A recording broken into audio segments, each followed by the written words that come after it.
to live in the present. Maybe you don't realize it, but this could be the solution of 99% of your problems. Most of the problems in our life are the byproducts of living in the memories of the past and the imaginations of the future. But what about the present? Observe yourself for a day, and you will find out that you are constantly living in the mind and avoiding the beauty of the world in front of you. But what should we do to solve this?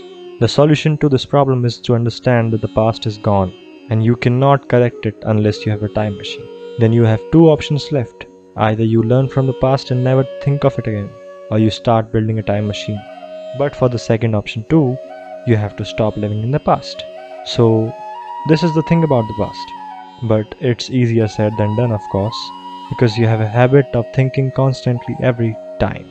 Since you were born, you have not given your mind enough rest. This is a big reason why you feel slothy throughout the day.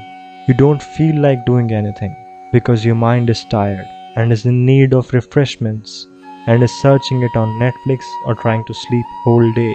But your mind don't even get rest while you are asleep, as you have the habit to think all the time, and as a result, your mind is also subconsciously thinking while sleeping. That's why you are not living your best life. Because of this, your body too is not totally healthy, because your mind controls your body. If you don't have a healthy mind, then there's a good enough chance that you won't have a healthy body too. All of these problems and the solution is in right front of you. Just to be present and observe what's going on. It is the same for the future too. But an argument may come up that we have to think about the future to make plans and work on them. That's right. But how much time do you need to plan things out? 1 hour? 2 hours? Not more than that, I guess. And if it is so, then you should not fantasize about future for the rest of the time, as fantasizing about the future leaves you nowhere. Firstly, the time that you are wasting thinking about the future can be used in a productive manner. And secondly, and most ironically, that the thing is not going to be true for the most of the time. Whatever you think about the future, when that moment will come to you, there's a 99.9% chance that it will be different from what you thought in your mind. Then what is the point of it? And why do we do it? We are going to understand the way we think, so listen carefully. We think about the future and fantasize about it because we like to do it. It feels good. You might be sitting in your class and attending a lecture, and you might be thinking about the terrorist attack that will be happening in the future. And you are thinking about the scenario and how you would save your friends from them, and what moves would you try on those terrorists. This sounds so fascinating and so fun to think about, as we think our lives are so boring and we need something to be interesting. But to be blunt with you, this is a disease. It is a deadly disease, and it is killing you bit by bit. It is not letting you live your life to the fullest, but it is forcing you to keep living in your mind. It is making you its slave. We have to understand this, that however fun it is, although it is fascinating, but it is harmful for us. It is even worse than cigarettes or drugs. Then why isn't anyone telling us about it? Because everybody is suffering from this disease, and because it is so common, we don't give it much thought, even though it is deadly. Same goes for the thinking about the past.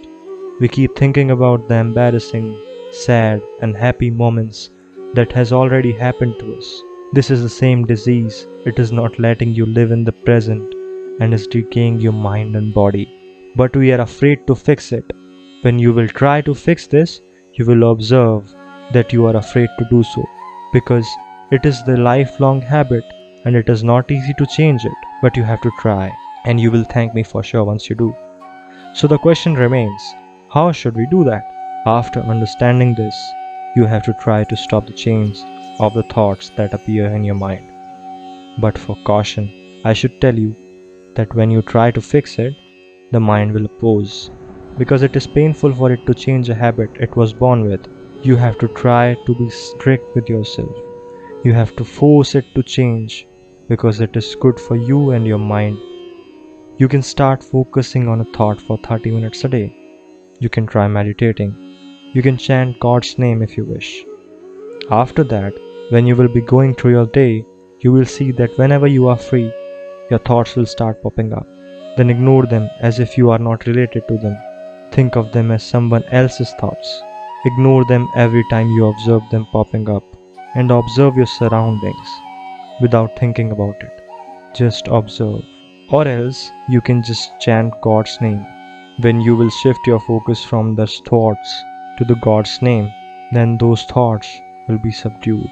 You can also focus on your breath and just observe the flow of air through your body. Inhale and exhale.